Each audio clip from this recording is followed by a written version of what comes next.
At a birthday dinner, my brother-in-law snatched my plate and sneered, "You shouldn't eat this. You're not really part of the family." The table laughed as I pushed back my chair. Good thing I brought my own feast. I pulled out a folder and dropped it on the table. When he opened it, his jaw dropped. I married into a big, loud, Irish-American family. At first, I thought they liked me. I was polite, I made an effort, I laughed at their jokes, even the ones that weren't funny. But slowly, things started to change. I'm not Irish. I don't look like them. I don't have their last name. And to some of them, that meant I didn't really belong. It started small. Jokes about my culture. Side comments about real Americans. If I made food for a family gathering, someone would poke at it and ask, "What even is that?" If I joined a conversation, they'd shift the topic to something I wouldn't understand.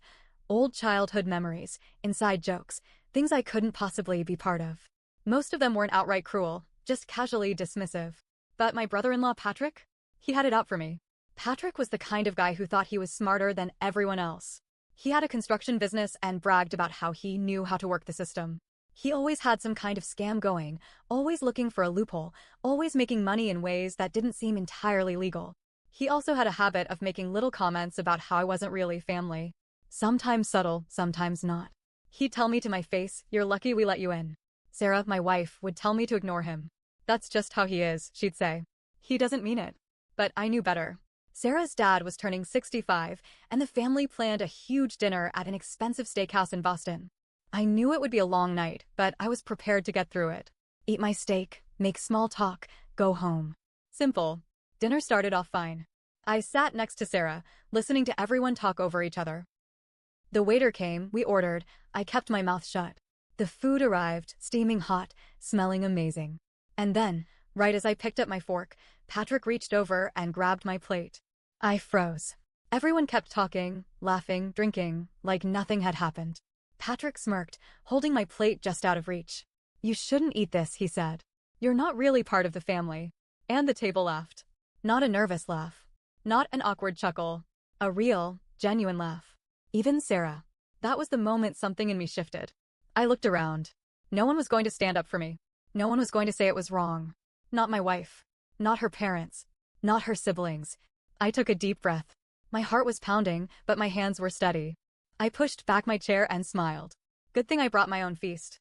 Then, I reached into my bag and pulled out a thick manila folder. I dropped it in front of Patrick. The room went silent. Patrick laughed again, but it sounded forced. "What's this, your will?" I smiled wider. "Open it."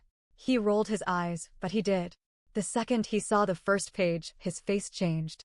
His eyes darted back and forth, skimming the words, flipping the pages faster and faster. His smirk disappeared. The blood drained from his face. "What the hell is this?" he muttered. Sarah leaned over to look. So did his wife. His parents. His brothers. Everyone. Patrick's hands started to shake. "Where did you get this?" I leaned forward, resting my elbows on the table. "I have friends." Truth was, I had a private investigator. And I had spent the last 6 months digging into Patrick's past. Because Patrick wasn't just an asshole. He was a criminal. Patrick's construction company had government contracts. Minority-owned business contracts. Patrick was not a minority.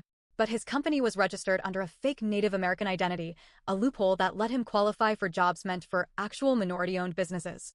I had the proof. Fake tribal documents. Emails where he openly admitted to lying. Bank records showing millions in fraud. And then, the final page. A signed, sealed official complaint. Filed with the Massachusetts Attorney General's office. Patrick let out a strangled noise. His hands gripped the table so hard his knuckles went white. His wife snatched the papers and started reading. Her hands shook. His mother gasped. His father's face turned red. No one was laughing anymore. Patrick stood up so fast his chair nearly toppled. You think you can do this to me?" His voice was shaking now. "You think you can come into my family and pull this shit? This?" I said, tapping the folder. "This is your doing." "I just found it." He lunged forward like he was going to grab it back, but his wife shoved him away.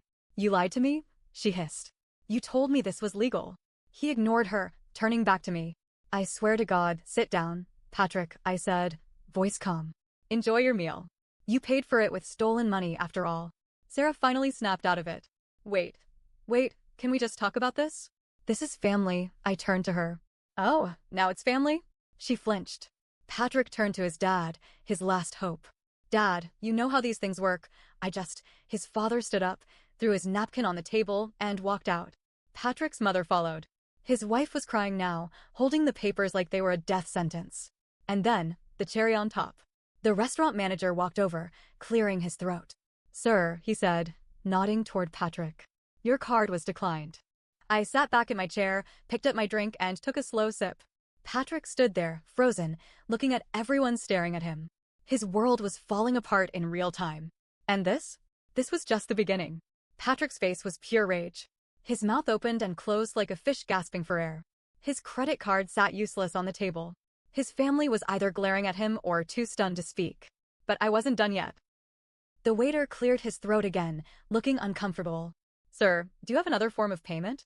Patrick's wife, soon-to-be ex-wife, probably, wiped her eyes and turned to him. Jesus, Patrick, can you just pay the damn bill? Patrick patted his pockets like a man trying to find an escape route. Then he reached for his phone. I spoke before he could even unlock it. I wouldn't bother checking your accounts. His head snapped up. What the hell does that mean? I leaned back, crossing my arms. Let's just say, you should have hired a better accountant. Remember how I said I had been digging into Patrick's life for 6 months? Well, I wasn't just looking into his fraud. I was looking into his money. Patrick had several accounts under different names, probably to keep his wife from noticing how much cash he skimmed off his own business. But here's the thing about hiding money in sketchy places. If you don't do it right, it's incredibly easy to mess with. Let's just say, with a few anonymous tips, the IRS had frozen his assets. Sarah turned to me, eyes wide. You did what? I shrugged. He was committing tax fraud. I just pointed the right people in the right direction. Patrick's hands were shaking now. He unlocked his phone anyway, pulling up his banking app. The second he saw his balance, his face went gray. Holy shit, someone muttered. Patrick turned to his father. Dad, you have to. His father cut him off with a raised hand. Don't. His voice was cold. Final. Patrick's mother wiped her hands on her napkin like she had touched something dirty. You used fake documents to steal from people who actually needed those contracts? Patrick scoffed. Oh, come on. You think I'm the only one who does it? The system is rigged. I was just playing the game. His father shook his head. No, Patrick. You were cheating. And now you got caught. Patrick's wife looked down at the papers in front of her, eyes scanning page after page. You told me you built this company from the ground up. Her voice cracked. You told me you worked for everything we had. Patrick swallowed hard. I did. She shoved the folder into his chest. You lied to me. To all of us. Patrick's younger brother, who had been silent this whole time, scoffed. Jesus, man. You always acted like you were better than everyone. Turns out you're just a damn thief. Patrick opened his mouth, closed it. No one was defending him. Not one person. And then came the final twist I hadn't planned for. Patrick's wife wiped her eyes, took a deep breath, and then turned to me. How long have you known? I blinked. About the fraud? 6 months. No, she said, her voice calm now. About her. The table went completely silent. Patrick's head jerked toward her. What? She pulled out her own folder from her purse. Thick, just like mine. She threw it on the table. Patrick didn't touch it. His wife let out a shaky laugh. Oh, you thought I wouldn't find out? You thought you were the only one who could play this game. She turned to me, nodding. Thanks for setting this up. It made things easier for me. I had no idea what she was talking about. Until I looked down at the folder. On top was a printed screenshot. A message exchange. Patrick's name. A woman's name. And a picture. A very, very compromising picture. Patrick's face drained of all color. Holy shit, his younger brother muttered. His mother gasped, covering her mouth. Patrick's wife let out a breath. Yeah, thought so. She picked up her wine glass and took a sip, her hands steady now. She's 23, by the way. She turned to Patrick's father.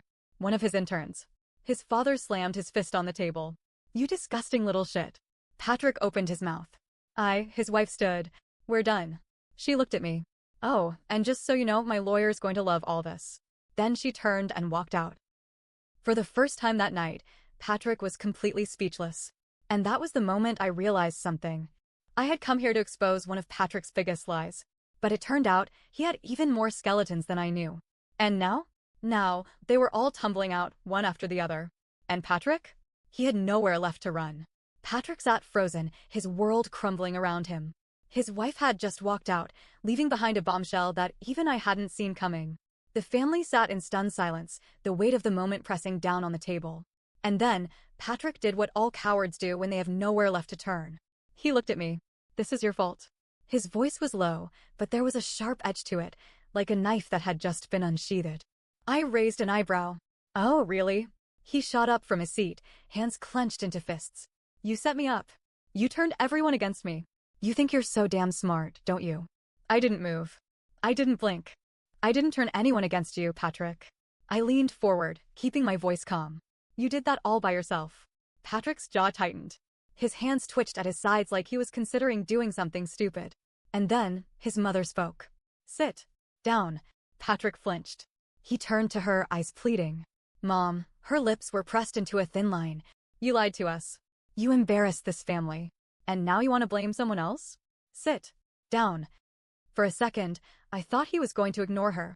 But then, he dropped back into his chair like a scolded child. Patrick sat there, breathing heavily, his hands still shaking. But something about his reaction didn't sit right with me. Something wasn't adding up. The fraud? That made sense. The cheating? Not surprising. But the way he reacted to his credit cards being declined? That wasn't just panic. That was pure terror. And then it hit me. Patrick, I said slowly. How much do you owe? His head snapped toward me. What? I tilted my head. Your accounts are frozen, but you acted like you expected there to be money. You didn't know about the freeze. I paused. So what were you planning to pay with? He didn't answer. But I wasn't asking for his sake. I was asking for his family's. Patrick's younger brother, the quiet one, sat up a little straighter. Wait, what do you mean, oh? Patrick's mouth pressed into a thin line. I let the silence hang for a moment. Then, I pulled one more document from my bag. I hadn't planned on using it. But now? Now it was necessary. I slid it across the table. Patrick's father grabbed it first. He started reading. Then, his hands clenched around the paper. Jesus Christ. His mother reached over, yanking it from his grip. Her eyes darted across the page, and then she gasped. Patrick's younger brother leaned in. What? What is it? His mother lifted her head, her face pale. He took out loans. Big ones. The table tensed. Patrick's father rubbed a hand over his face. How much? His mother's hands trembled. She struggled to get the words out. Almost 3 million. A stunned silence fell over the table. Then Patrick's father slammed his fist onto the table so hard the silverware rattled. Where the hell is the money, Patrick? Patrick's face had gone fully pale now. He looked like a man on the verge of breaking. I already knew the answer. And I had a feeling his family did too. I watched Patrick closely, waiting. And then he did something very stupid. He glanced at the door. It was quick. Barely a flicker of movement. But I caught it. And I wasn't the only one. Patrick's younger brother turned, following his gaze. Then his eyes narrowed. Who's outside, Patrick? Patrick's head snapped back. No one. Too fast. Too defensive. His younger brother shoved back his chair and stood. I'm gonna check. Don't. Patrick's voice cracked. Too late. His younger brother was already moving. I stood too, following close behind. The second we reached the entrance of the restaurant, I felt it, that shift in the air, that crawling sensation of being watched. And then, I saw the car. A sleek, black SUV. Parked illegally. Engine running. And inside? A man. Wearing sunglasses. At night. I exhaled slowly. Jesus, Patrick. Who the hell did you borrow money from? Patrick's brother turned to him, eyes blazing. You took out loans from the kind of people who send guys in SUVs to, remind, you to pay? Patrick didn't answer. Because he didn't have to. His silence said everything. I glanced at the restaurant door, debating my next move. Because suddenly, this wasn't just about revenge anymore. This was about getting the hell out alive. The black SUV sat outside the restaurant like a predator waiting to pounce. The man inside, sunglasses, stiff posture, cold stare, didn't move. Didn't blink. Just watched. Patrick's younger brother turned back to him, fists clenched. Who is that? Patrick's lips parted, but no sound came out. I stepped closer. Patrick, you need to start talking. Now. His jaw tensed, his eyes darting from me to the door, to the table full of people still inside. I could see the calculations running through his head. Lie? Downplay it? Tell the truth? He chose wrong. They're just some guys I know, he muttered, voice barely above a whisper. His father appeared in the doorway. Some guys. He grabbed Patrick by the collar, his voice low and dangerous. Those aren't some guys, you idiot. That's a debt collector. Silence. Then, Patrick's mother gasped. She wasn't looking at the SUV anymore. She was looking at me. You knew, she whispered, her face twisted in horror. You knew about all of this. I swallowed. Not all of it, but enough. Enough to know Patrick wasn't deep. Enough to know this wasn't just business fraud anymore. The truth comes crashing down. Patrick's wife, well, ex-wife at this point, walked back in at just the right moment, her arms crossed, mascara smeared, face dead calm. "You didn't just cheat on me," she said coldly. "You gambled our future away." Patrick's whole body locked up. "No, yes, you did," she shouted, and the entire restaurant turned to watch. The manager, the waiters, random customers, they all froze, eyes flicking between us like a live courtroom drama. Patrick let out a breath. "It wasn't gambling, don't lie." She grabbed my folder from the table and slammed it down. "I just got off the phone with my lawyer. You took out a personal loan under my name. You forged my signature." Another gasp from his mother. His father looked ready to kill him. Patrick's mouth moved uselessly, like his brain was shutting down. That's not." He looked around, as if waiting for anyone to save him. But there was no one left. Not his wife. Not his parents. Not even Sarah. Especially not me. "Patrick," I said, keeping my voice measured. "How much of that $3 million is gone?" He didn't answer. But his silence was enough. His father grabbed his chair and threw it across the restaurant. It crashed into a table, knocking over glasses and silverware. "You ruined us," he spat. "You goddamn disgrace." Patrick's mother was crying now, covering her mouth with both hands. Sarah, my wife, stood next to me, still shell-shocked. She turned, her voice small. How did you even get the money?" I sighed. "I'd bet anything that Patrick used his company as collateral." More silence. Patrick's wife scoffed. "So what happens when you can't pay them back?" I didn't have to explain, because we all knew. These weren't the kind of people who just let things go. Patrick's father took a slow, deep breath. "You need to go outside," he said, his voice eerily calm. "Talk to them. Figure it out." Patrick shook his head violently. No, I can't. You should have thought about that before you stole money from criminals," I said bluntly. Patrick whirled on me. "You smug little," and then he lunged. The last straw, I saw it coming. I stepped back just as Patrick swung at me. He barely grazed my chin before two waiters grabbed him from behind. The restaurant erupted into chaos. Someone screamed. The manager yelled for security. Dishes clattered to the floor. Patrick struggled against the men holding him, his eyes wild, desperate. "This is your fault," he shrieked. "You ruined my life." I wiped my chin and stared at him. "Patrick, you ruined your own life." That's when the restaurant doors swung open. The man from the SUV walked in. Sunglasses off. Cold eyes. No expression. The room went deathly still. Patrick's entire body locked up. The man didn't raise his voice. He didn't make a scene. He just pulled out a small envelope and set it on the table. "A final notice. Time's up," he said simply. Then, he turned and walked back outside. Patrick made a strangled noise. His father spoke without looking at him. "Go fix this." Patrick took a slow, shaky breath. Then, without another word, he walked out. Through the glass doors, we watched him climb into the SUV. And then, they drove away. No one spoke for a long time. Then, Patrick's father sat back down and picked up his glass of whiskey. "Well," he muttered. "That was a hell of a birthday dinner." His wife burst into tears. His younger son just shook his head. Patrick's ex-wife pulled out her phone and started texting, probably her divorce lawyer. And Sarah. Sarah turned to me, her expression unreadable. "You planned this." I met her gaze. "I planned to expose him," I admitted. "I didn't plan for all of that." She swallowed. "But you knew." "Yes." Silence. Then she exhaled, looking down at her hands. "I don't know if I should be mad at you, or thank you." I let out a short, humorless laugh. Join the club. The rest of the dinner was a quiet disaster. Patrick's father paid the bill in silence. His mother sobbed into a napkin. The waitstaff swept up broken glass, trying to pretend nothing had happened. Patrick's wife left first. Then his parents. Sarah and I sat in the empty restaurant, staring at the mess. Finally, she spoke. "So, what happens now?" I leaned back, considering. "Well," I said, "Patrick's company is done. He's facing fraud charges. His accounts are frozen. And now, he owes money to the kind of people who don't take no for an answer." Sarah closed her eyes. "Jesus."